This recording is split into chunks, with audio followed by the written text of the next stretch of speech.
vamos a continuar un poquito hablando de nuestros temas. Entonces, me parece que nos quedamos justamente en la parte de las emociones. A ver, permítame, les comparto la pantalla para que podamos seguir hablando justamente acerca de estos procesos.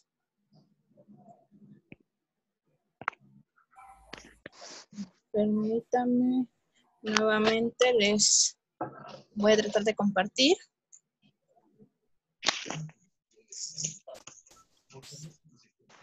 Ok, bueno, nos quedamos en la parte justamente de la inteligencia, ¿no? Y comentamos que íbamos a hablar un poquito acerca de ello. Primero que nada, algo que tenemos que tomar en cuenta referente al proceso de inteligencia es, y referente a esta situación, algo que sí tenemos que dejar muy claro en el proceso de inteligencia emocional es que referente al proceso de inteligencia, cambia el concepto. Ya no hablamos de una inteligencia basada en el IQ, de una inteligencia de el que sabe memorizar más rápido, de una inteligencia en la cual el niño de 9 y 10 es el exitoso, sino de una inteligencia donde las habilidades socioemocionales son las que principalmente se desarrollan en este tipo de procesos. Por lo tanto, algo que también tenemos que tomar en cuenta en el factor escuela, que retomábamos un poquito con las neuronas en espejo. Ojo, los niños aprenden, sí, en sus casas. Sí, la casa es la primera escuela. No hay duda con respecto a esto. Pero las neuronas en espejo no se desconectan una vez llegando a clases. Las neuronas en espejo siguen trabajando, llegando a la escuela. Entonces, por lo tanto, también nosotros seguimos enseñando. También nosotros como docentes en el aula seguimos educando. Los alumnos van a aprender a repetir patrones que observen de nosotros. Un experimento rápido que podemos realizar, por ejemplo, bueno, una vez que ya regresemos a las aulas, dejando a un lado este confinamiento, es llegar al aula con una muletilla o con una canción. Cantarla constantemente. Entonces, ¿qué es lo que vamos a hacer? Que el alumno, sin que nos demos cuenta, dentro de unos minutos va a empezar a cantar esa canción o incluso van a empezar a repetir la muletilla que llevamos. Por lo tanto, algo que sí tenemos que tomar en cuenta, si observamos con respecto a este tipo de muletillas, obviamente los niños también van a aprender de nuestro comportamiento, van a aprender de lo que les decimos, de cómo actuamos, incluso para algunos compañeros que ya trabajan en aula, qué es lo que sucede cuando nosotros queremos de alguna forma reprimir nuestras emociones o tratar de que el alumno no se dé cuenta. ¿Qué es lo que va a pasar?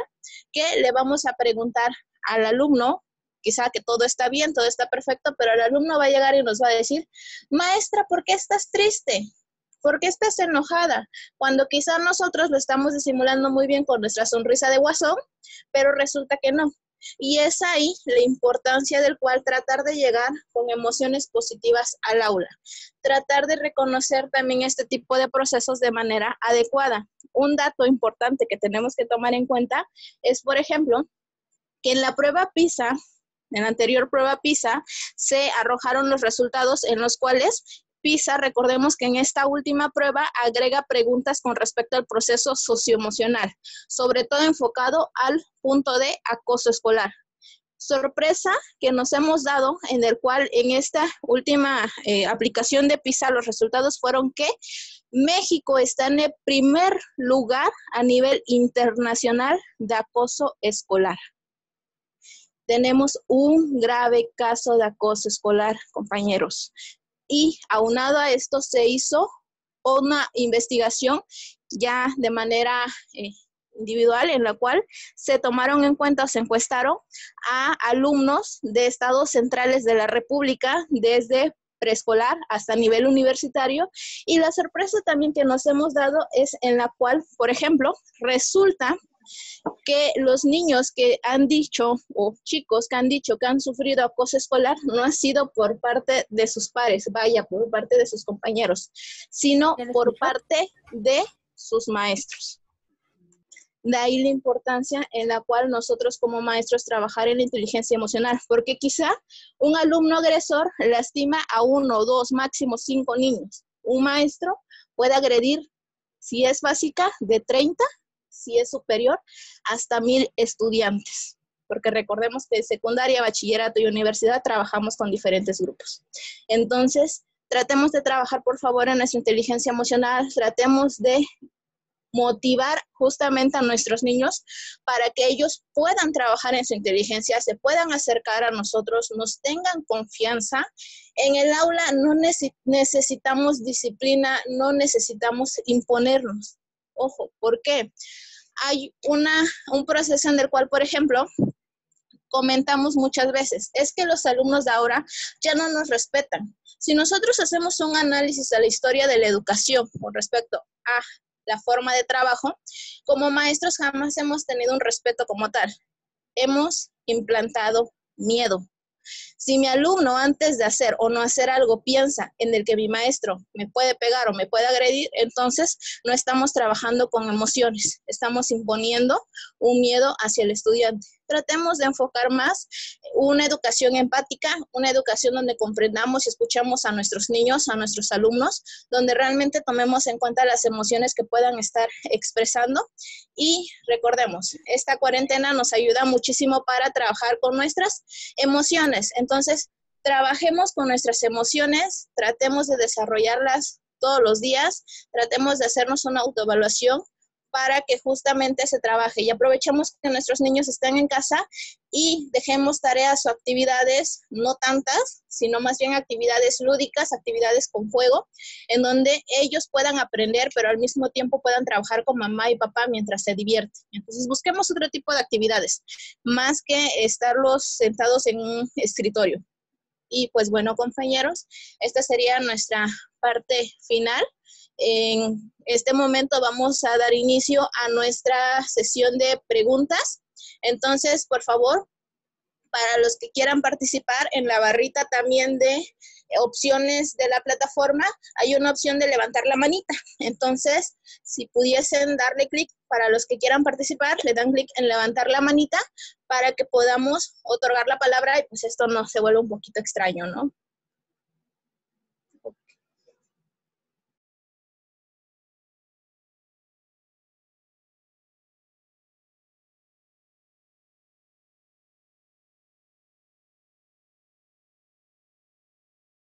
Muy bien, compañera Ana Patricia, le damos la palabra. Es referente a los berrinches. Es importante, bueno, cuando el niño está haciendo berrinche, es importante verlo, bueno, bajarnos a su nivel y verlo hacia los ojos, o esperamos a que como que pase el berrinche. Muy bien, compañera, muchas gracias. Bueno, aquí con respecto a este proceso, algo que tenemos que hacer es dejar primero que pase el berrinche. Cuando vamos a hablar con ellos, recordemos que los niños no están físicamente, digamos, a nuestra altura. Entonces tenemos que agacharnos y verlo a los ojos. Verlos a los ojos nos va a ayudar a conectar con la persona. Es cuando tenemos, como cuando tenemos un diálogo con alguien, siempre necesitamos que nos vean a los ojos, ¿no? Si hablamos y la persona está con el celular, no nos presta atención. Lo mismo con el niño.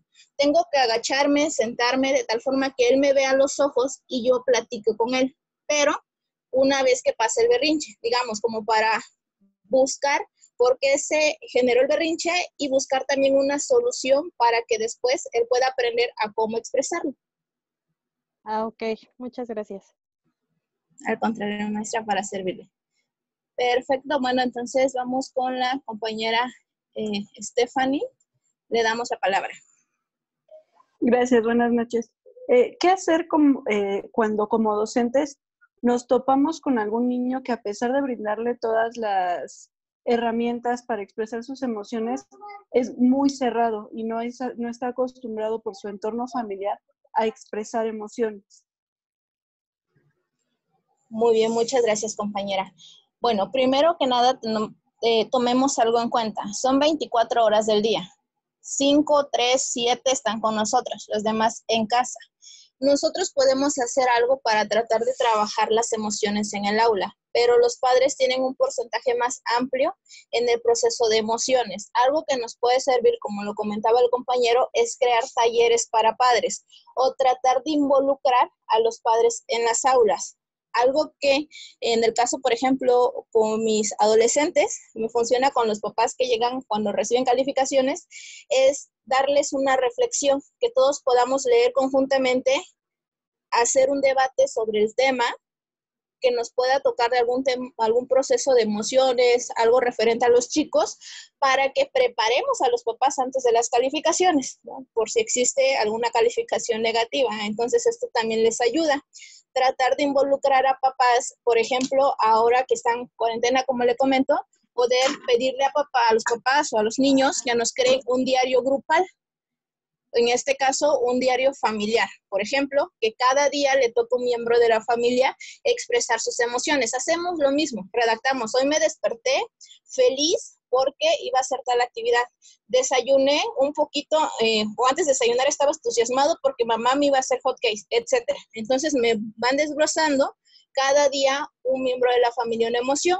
Otro tipo de estrategia puede ser que lean cuentos, que vean películas. Vaya, el trabajo de emociones lo tenemos que trabajar también con los padres de familia, porque recordemos, la educación es tripartita. Si no se presenta este trabajo con los papás, podemos ayudar al niño en el aula, darle la libertad de que se exprese, tratar de ganarnos su confianza, que es lo principal. Les recomiendo, primero trabajemos en la confianza con los niños. Una vez que tenemos la confianza, ellos se van a acercar a nosotros. Les va a costar un poquito más de trabajo cuando vienen de una familia conflictiva, ¿cierto? Pero no es imposible, ¿no? Y si termina el ciclo escolar o el semestre, demos la recomendación al siguiente compañero para que éste pueda entonces trabajar con las emociones del niño. Esa podría ser mi recomendación.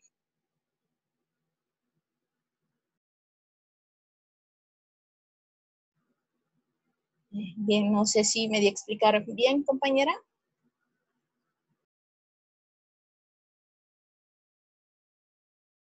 Sí, muchas gracias. Perfecto. Muy bien. No sé si alguien más guste preguntar. Como les indico, está la opción de la manita para que puedan realizar las preguntas, dudas o incluso algún comentario que nos quieran realizar. También con gusto los escuchamos. Incluso si no encuentran la opción de la manita, bueno, también puede mandarlo al chat, en la cual podemos ahí irlos leyendo también, para darles este espacio. De no existir mayores preguntas, estaríamos también indicándoles si se culmina la conferencia.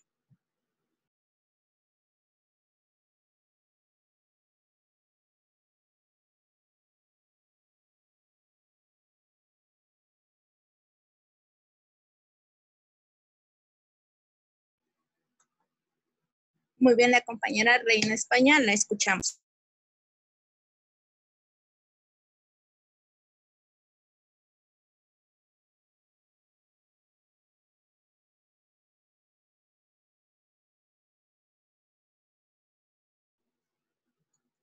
Bueno, compañera, nos escucha. Compañera Reina España, le otorgamos la palabra, ¿le escuchamos? Sí, buenas noches.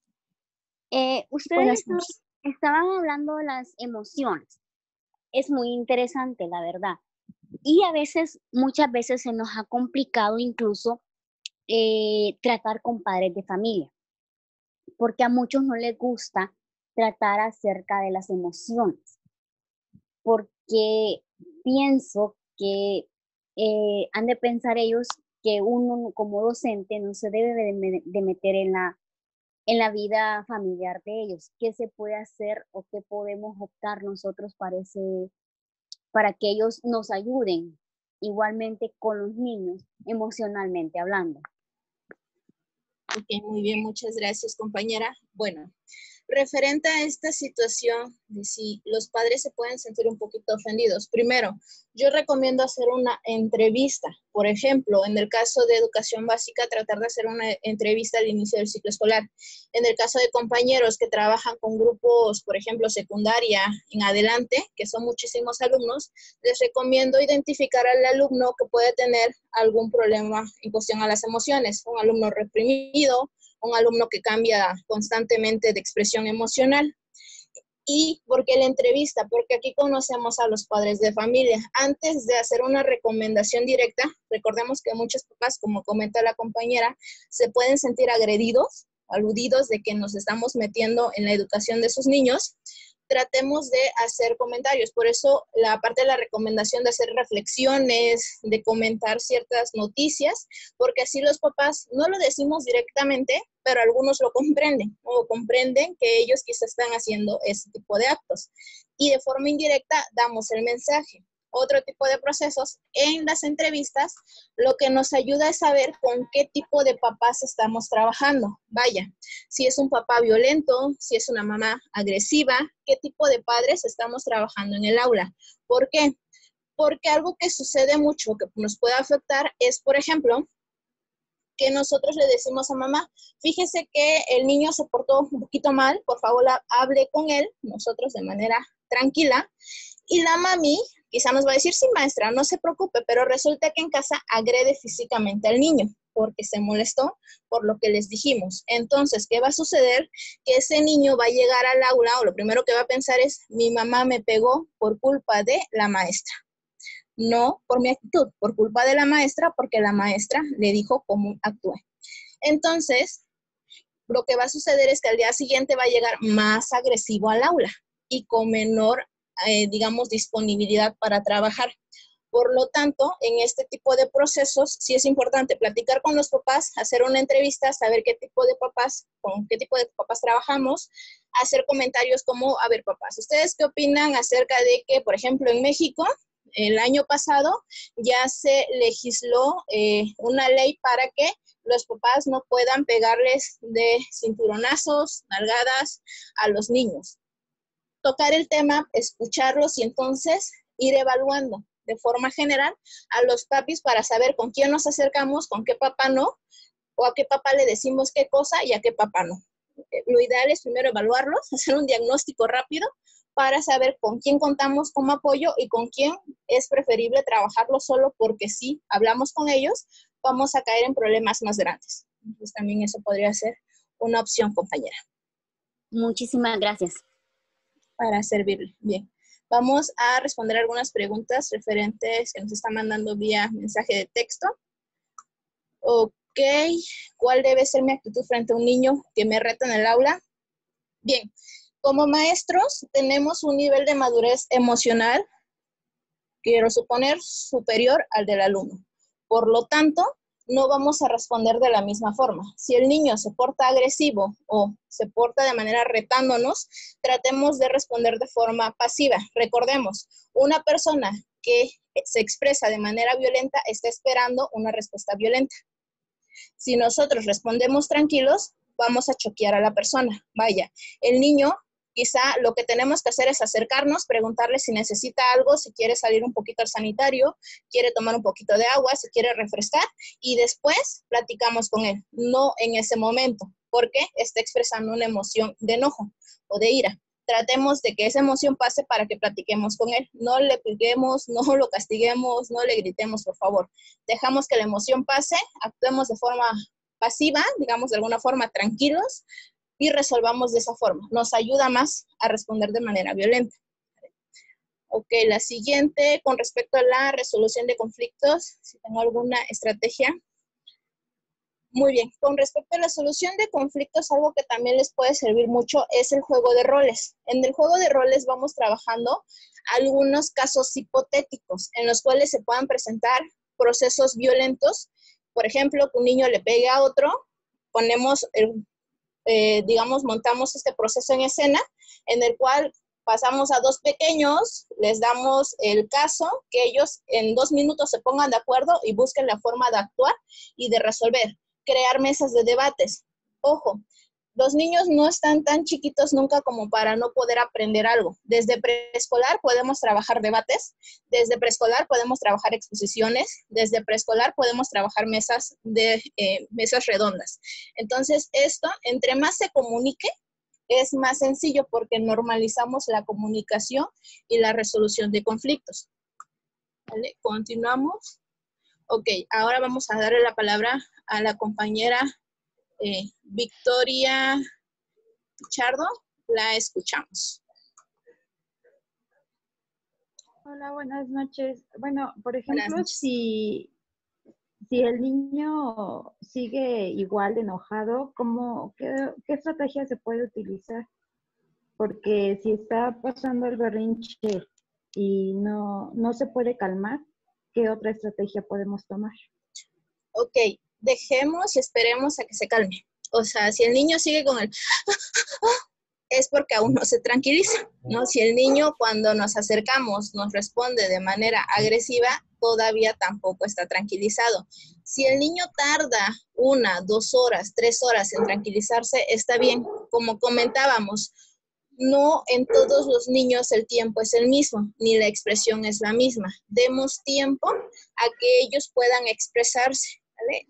Esperemos, no importa el tiempo que sea necesario. Si usted ve que ya lleva 1 hora y sigue llorando, bueno, tratemos, si nos da el permiso, de acercarnos a él, de tomarlos de la mano, de abrazarlos, si está en el piso, de tocarles un piecito, de algo que los haga sentir que estamos ahí para ellos. No importa el tiempo, esperemos, la emoción va a pasar. Entonces nada más es esperar para que después platiquemos. Gracias.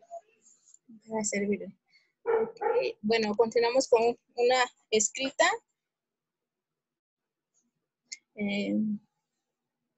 Bien, ¿cómo manejar las emociones con un niño cuando se enoja, le llamas la atención de algo que está haciendo mal? Bien, bueno, con respecto a este proceso con los niños que de alguna manera pueden portarse mal, primero, no llamemos la atención porque los vamos a hacer enojar más. Si un niño se siente mal o está actuando de manera negativa, lo peor que podemos hacer es decirlo frente al grupo, porque de esa forma los exhibimos. El niño se va a sentir más agredido, más aludido, vamos a dañarlo emocionalmente en cuanto a confianza y entonces vamos a generar que responda de manera más agresiva. Una llamada de atención lejana con un tono de voz alto puede referir un regaño y es una respuesta negativa. Entonces el niño va a volver a responder de forma negativa. Tratemos, si se está portando mal, digámoslo de alguna forma, nuevamente nos acercamos, lo abrazamos, le decimos que si quiere un ratito de esparcimiento y después platicamos con ellos, ¿sale? Porque de esa forma vamos a trabajar mejor con ellos. Algo incluso que no debemos de hacer, recomendación. Si vamos a hablar con ellos, tratemos de que no sea frente a grupo. Esto ni siquiera tenemos nosotros que alzar la voz, ni siquiera tenemos que usar palabras quizá que puedan lastimarlo. Quizás sus compañeros ni siquiera lo están observando ni atención han puesto que le estamos hablando con él, pero eso hace sentir al niño como si estuviésemos poniéndolo en exhibición, ¿no? Como si todo el mundo estuviese pendiente de lo que está pasando o de lo que les estamos diciendo. Entonces también se puede sentir ofendido y agredido.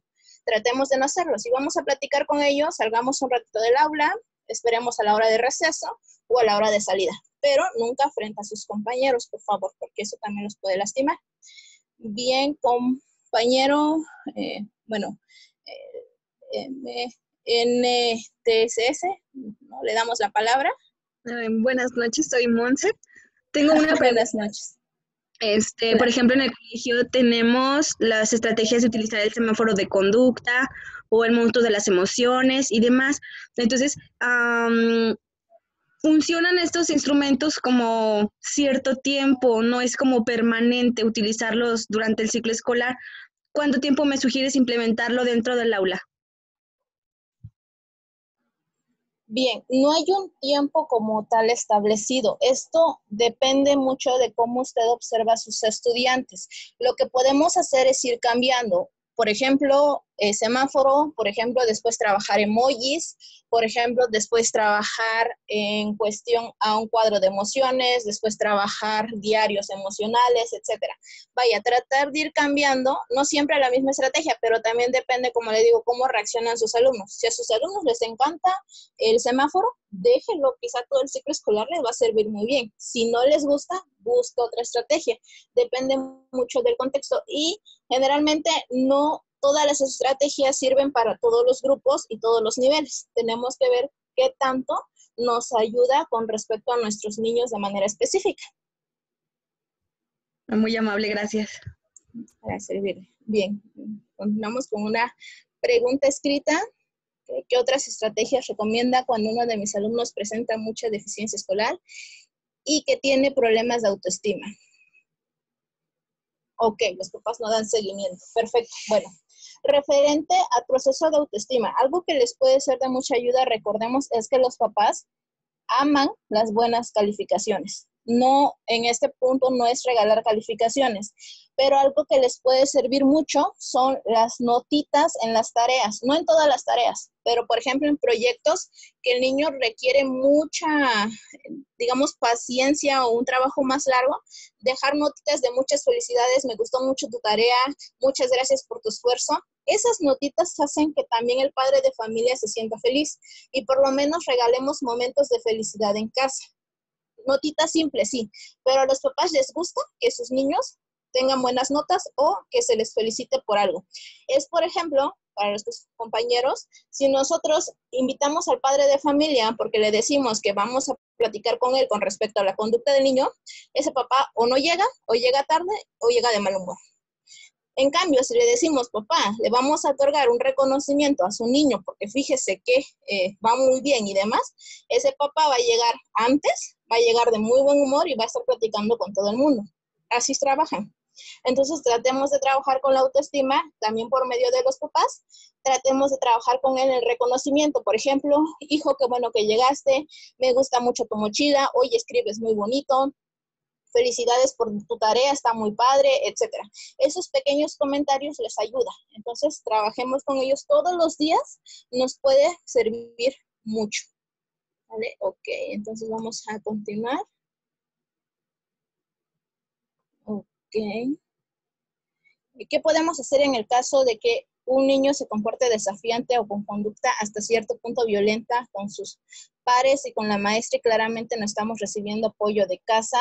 Bien, cuando ya es un punto de violencia un poquito más grave, vaya, está lesionando a sus compañeritos, está autolesionando, algo que sí tenemos que tomar muy en cuenta es justamente este proceso de el apoyo psicológico, ¿no? Cuando ya es muy necesario, busquemos apoyo psicológico. Si tenemos dentro de la escuela, qué maravilla. Si no es así, bueno, tratemos de buscar un especialista, DIF, USAER, de alguna forma que nos puedan ayudar para que él se trabaje. Incluso verificar si no es un proceso, más que de violencia como tal, si no es un proceso de una probable neurodiversidad, por ejemplo, algún autismo leve, algún tipo de TDAH leve también. Entonces, esto también puede repercutir en síntomas o algunas situaciones violentas. Por eso es importante canalizar, ¿no? Si ya vemos que con los papás no tenemos el apoyo, tratemos de buscar también un especialista.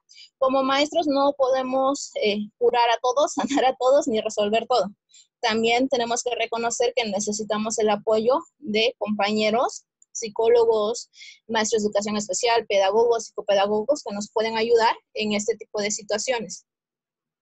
Ok, pues continuamos. ¿Puede trabajar con un niño mayor? Sí, ya se habló con él y lo que está haciendo está mal y se enoja.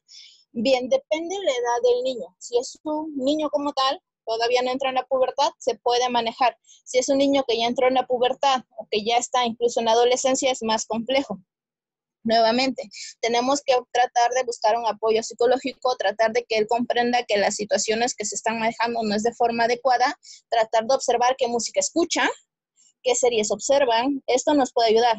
¿Cómo ganarnos la confianza del niño? Preguntemos cómo están, qué hacen en casa, cómo se trabaja, quién les da el apoyo, qué tipo de música, de videos. A veces no es que satanicemos la música, los videos, las caricaturas y demás, pero hay un componente de violencia. Entonces, cuando hay un componente de violencia, trabajamos mucho, esto se refiere al proceso de neuroprogramación lingüística. Entonces, tratemos también de verificar si no están recibiendo información negativa por estos medios.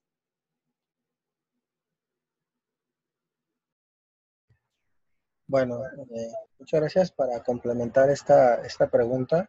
Se me hace igual demasiado importante el hablar un poquito acerca de que el comportamiento que tanto los niños como los adolescentes reflejen es una representación de sus emociones. Muchos de ellos en algunas circunstancias no han tenido una educación que les permita desarrollar de forma correcta y concreta sus emociones y por eso buscan alternativas que se pueden manifestar a través de la agresividad para poder expresar sus emociones. Algo de lo que ya hemos comentado muy importante es la identidad y el conocimiento concreto del grupo, las pasiones, todo lo que tiene que ver con lo que les llama la atención son oro molido para el docente, para que podamos establecer desde el inicio estrategias pedagógicas de intervención y podamos concretamente analizar y canalizar debidamente las actividades pedagógicas de trabajo. Por eso es muy importante el reconocer el perfil con el cual están ingresando los estudiantes, reconocer sus estilos de aprendizaje y entender, por ejemplo, que tanto niños como adolescentes van a trabajar continuamente con circuitos cerebrales, como por ejemplo el circuito de la recompensa. El circuito de la recompensa es un circuito cerebral que se desarrolla y se establece a partir de comportamientos y caracteres familiares y que al niño y al adolescente les gustan. El gusto, el estar alegres, el estar felices, es la mejor forma que van a tener de aprender y de relacionarse con su entorno. Muchas gracias.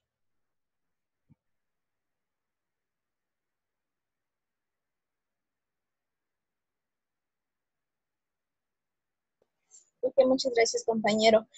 Bueno, tenemos algunas preguntas todavía en el chat por responder, entonces, bueno, vamos a otorgar un receso de 5 minutos, ¿les parece?